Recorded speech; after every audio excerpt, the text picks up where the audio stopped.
Halo Ayah Bunda, jumpa kembali dengan saya Didi dalam program Kendang Sari Podcast.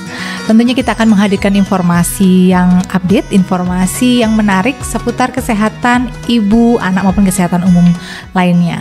Nah, pada hari ini kita akan ngobrol dengan narasumber kita nantinya tentang tema apa saja yang bisa dilakukan saat cuti hamil.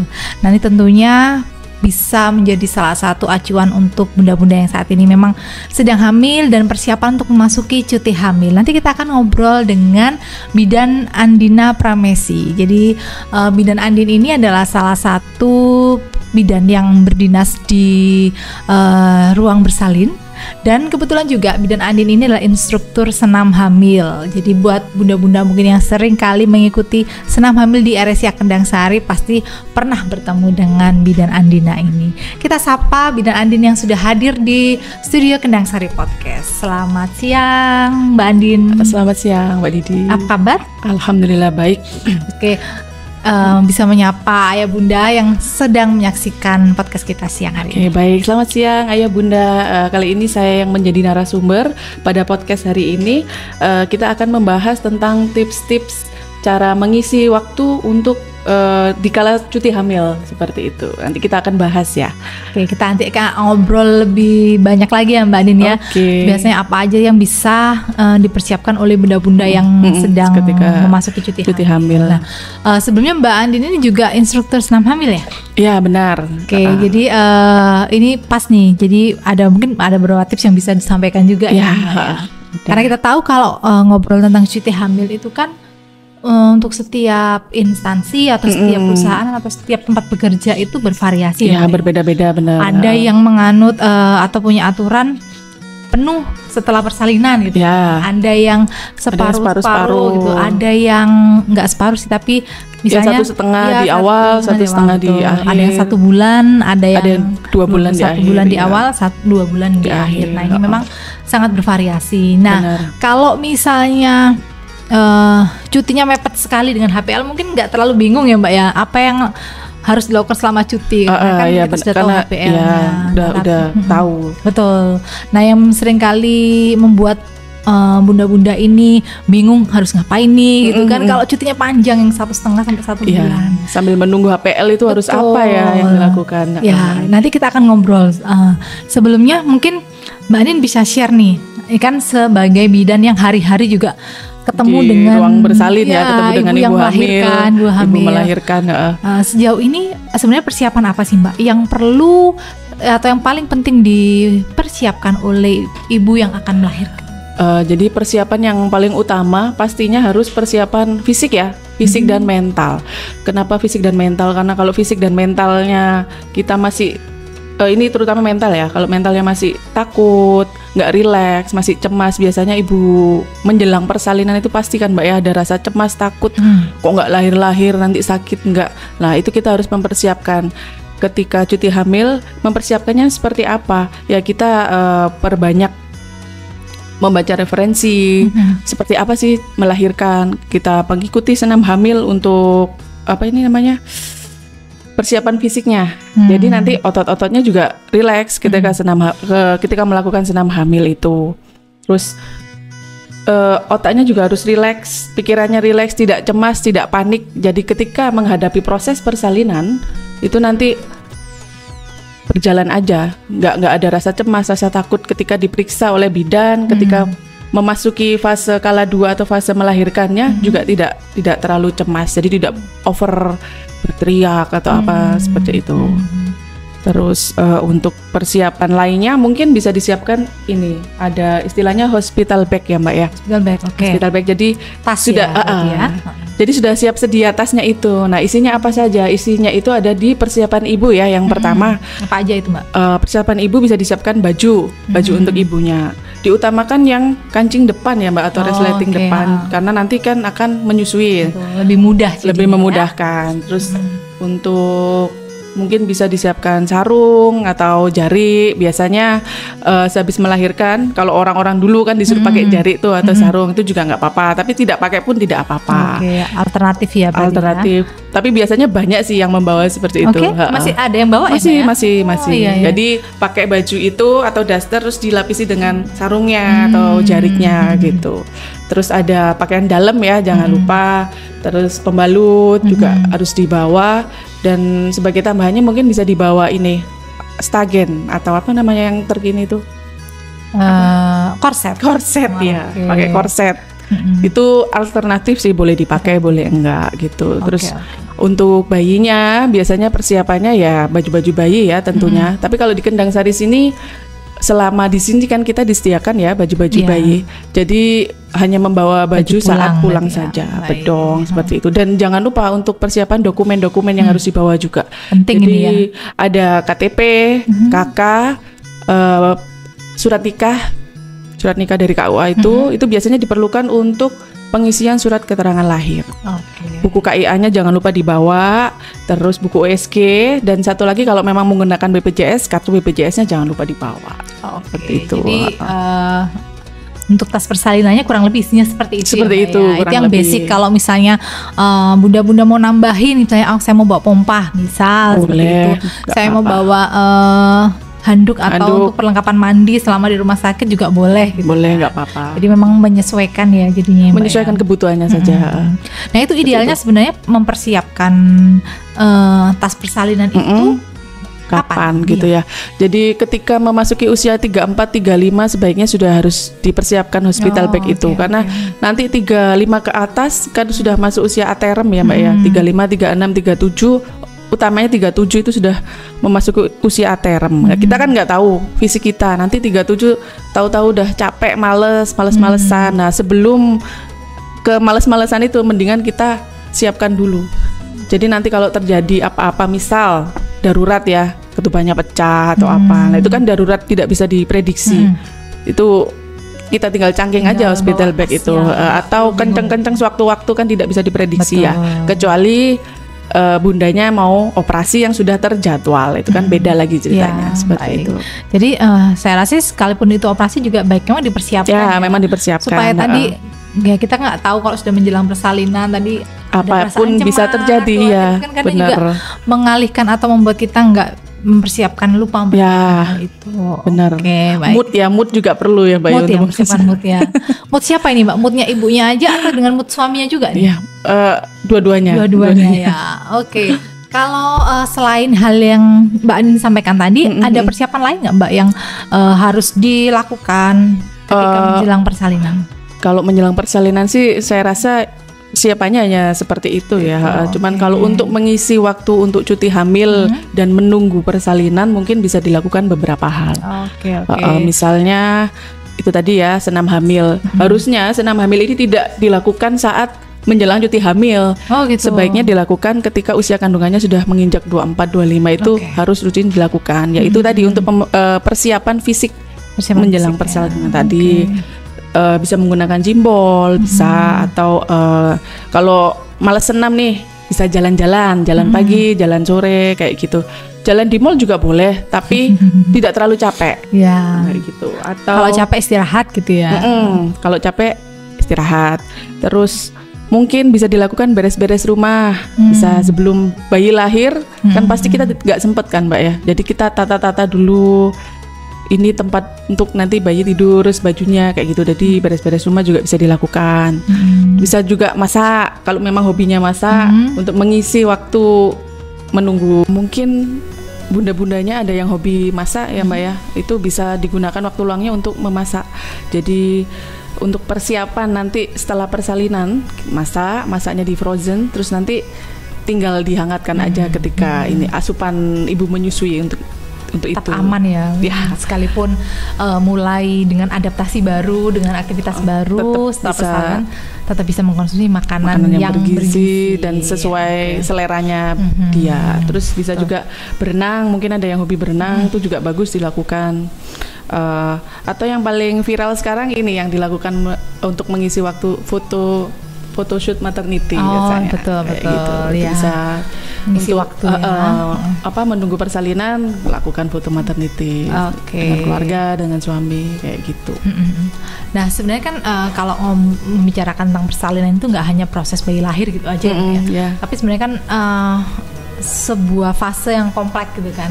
Ketika bayi lahir ada fasenya juga, nanti bagaimana cara merawatnya, bagaimana cara untuk menyusui gitu, kemudian cara untuk memastikan bahwa tumbuh kembangnya sudah sesuai dengan milestone yang diharapkan.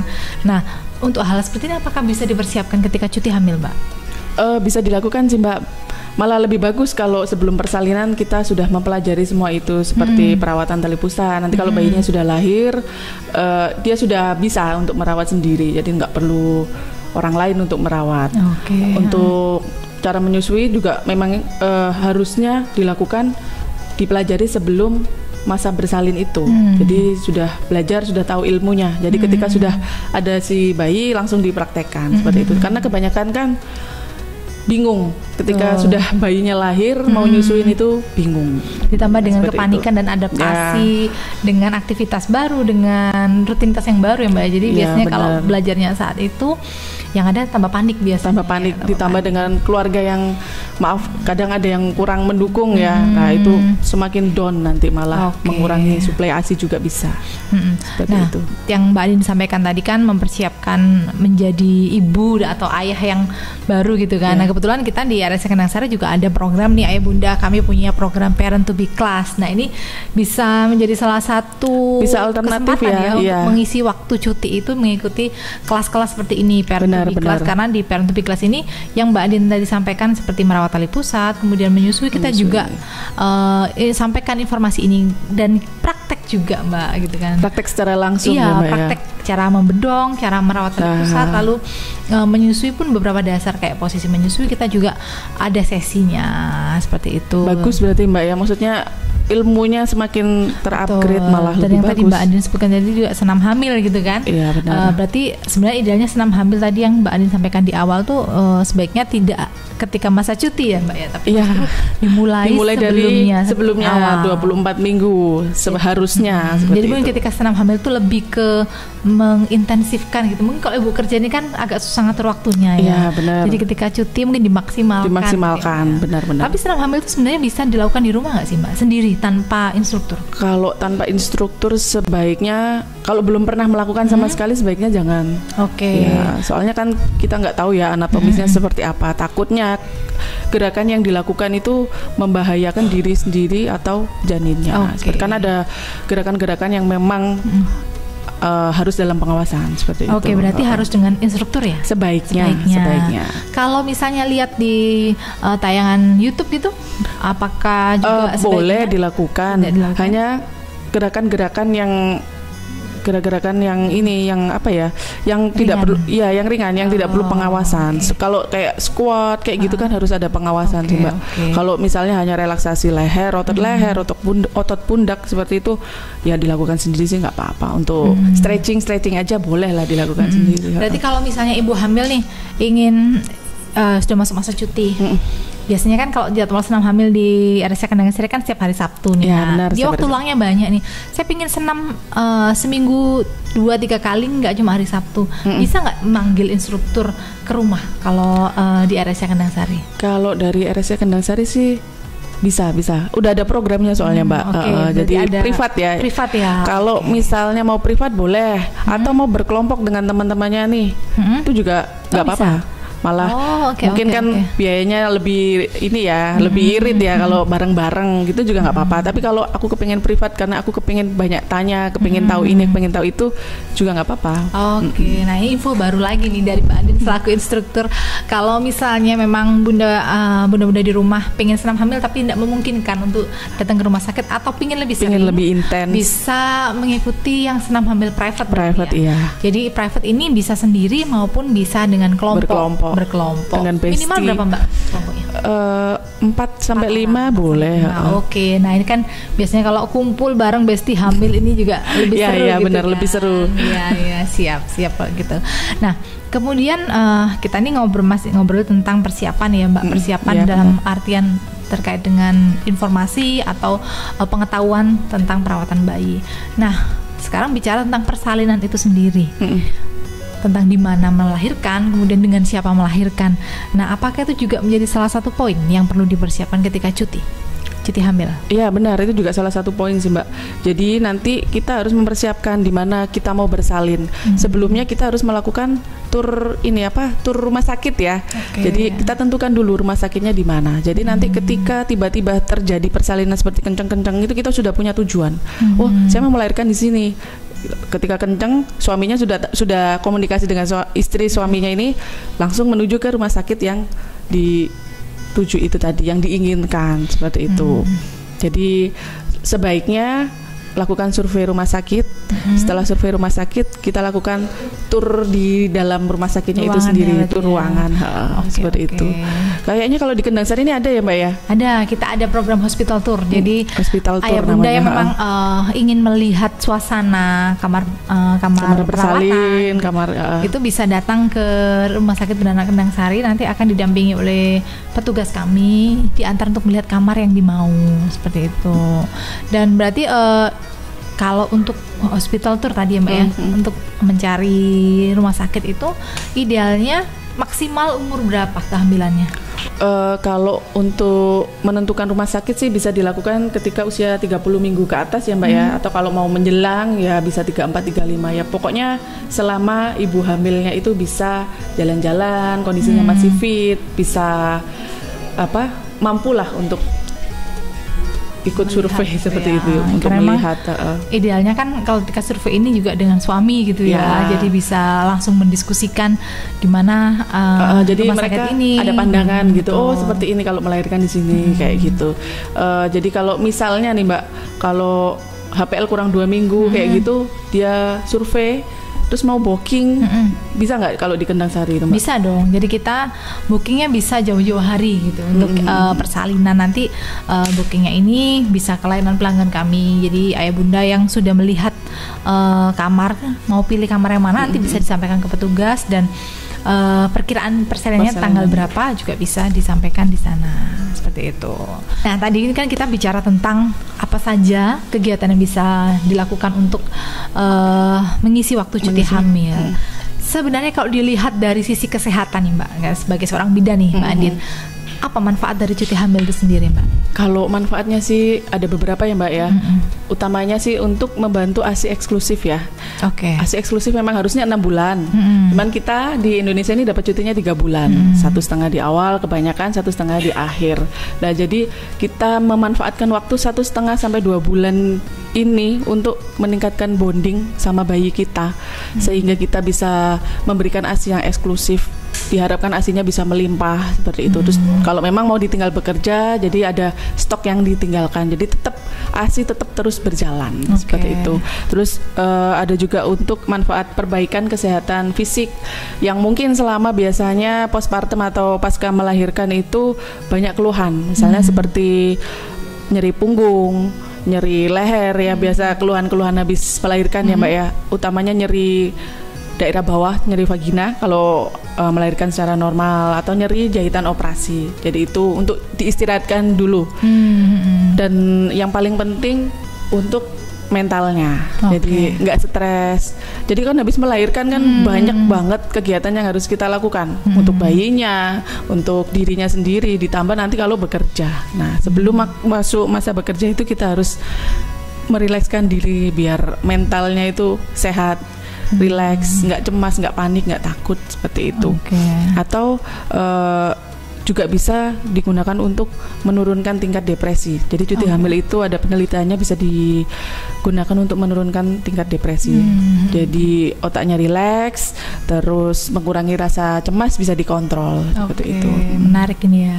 Jadi ternyata cuti hamil ini bukan hanya untuk persiapan menjelang persalinan saja, tapi pasca persalinannya ini ternyata juga banyak punya manfaat besar ya Mbak ya di sana ya.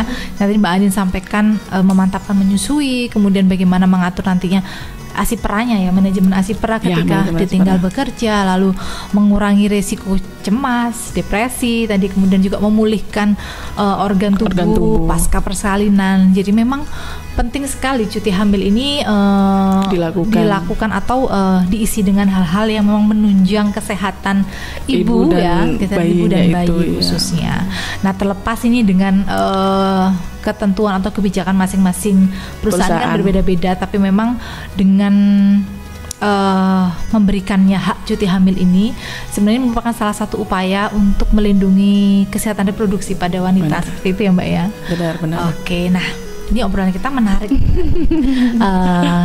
Sebelum kita mengakhiri sesi ini Mbak, ada hal yang mau disampaikan ke ayah bunda untuk memaksimalkan cuti hamilnya. Jadi mulai dari ketika sebelum persalinan sampai dengan persalinan.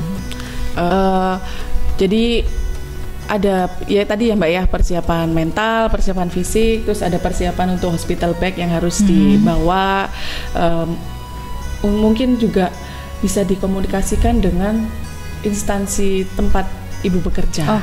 Jadi bisa ditanyakan untuk cuti hamilnya berapa. Terus nanti setelah selesai cuti hamil, kegiatan kita kan masih ada, yaitu memompa ya, apakah disitu diizinkan, terus berapa lama, seperti itu. Jadi harus jelas. Jadi nanti ketika masuk nggak kaget. Kok saya nggak boleh mompa ya misalnya. Tapi biasanya dibolehkan sih ya kalau di tempat bekerja. Terus ada juga mungkin support system ya Mbak ya, dari lingkungan sekitar. Jadi dari keluarga itu utama untuk mendukung ibu ini, karena ibu ini kan mau menghadapi masa bersalin. Setelah bersalin ada menyusui. Itu membutuhkan dukungan yang sangat besar. Jadi dukungan keluarga, dukungan lingkungan sekitar itu sangat diperlukan. Apabila dukungannya tidak ada yang mendukung, jelas ibunya ini bakalan down. Dan otomatis kalau down akan terjadi baby blues ya istilahnya, seperti itu. Nanti jadi, malah kasihan. Salah satu tujuan untuk kita mengkomunikasikan kebutuhan kita selama cuti hamil ini ternyata juga bisa mengurangi risiko baby blues tadi ya. Iya benar. Jadi buat bunda yang memang sudah menjelang nih masa cuti atau sedang hamil dan kebetulan juga bekerja, pastikan berkomunikasi tadi dengan instansi tempat bekerja terkait dengan aturan cuti selama cuti bagaimana. Kemudian juga yang paling penting adalah membangun support ya Mbak ya, support system yang kuat, mulai dari keluarga, kemudian mungkin lingkungan sekitar dan instansi atau tempat bekerja. Jadi nggak usah panik dulu buat bunda-bunda yang akan menghadapi persalinan, karena yang disampaikan Mbak Adin tadi, persalinan itu pasti terjadi, tapi yang perlu kita lakukan adalah bagaimana mempersiapkan sebelumnya ini. Ada persiapan mental, tadi persiapan fisik, kemudian persiapan kebutuhan bayinya, dan yang tadi disampaikan terkait komunikasi. Terima kasih Mbak Andin untuk obrolan kita hari ini. Sama-sama Mbak Didi. Next kita bisa ketemu lagi mungkin dengan topik yang lainnya ya Mbak Dini. Ya mungkin bisa ya topik yang lebih menarik lagi ya Mbak ya. Betul. Mungkin kita bisa sekali waktu live senam hamil ya. bisa. Karena kebetulan Mbak Adin kan juga instruktur senam hamil di Rumah Sakit dan Anak Kendang Sari Surabaya. Terima kasih Ayah Bunda sudah mengikuti podcast kami dalam program Kendang Sari Podcast. Tentunya kami berharap informasi hari ini bisa bermanfaat untuk Ayah Bunda, dan jangan lupa untuk like, share, dan subscribe di YouTube Rumah Sakit Bunda Anak Kendang Sari Surabaya. Kalau ada pertanyaan boleh dituliskan di kolom komentar, kami akan coba menjawabnya. Terima kasih Mbak Andi. Sama-sama Mbak Didi. Mohon maaf kalau ada yang kurang berkenan. Mohon maaf juga untuk Ayah Bunda yang mengikuti Kendang Sari Podcast hari ini. Sampai ketemu lagi dalam topik yang menarik lainnya. Sampai jumpa.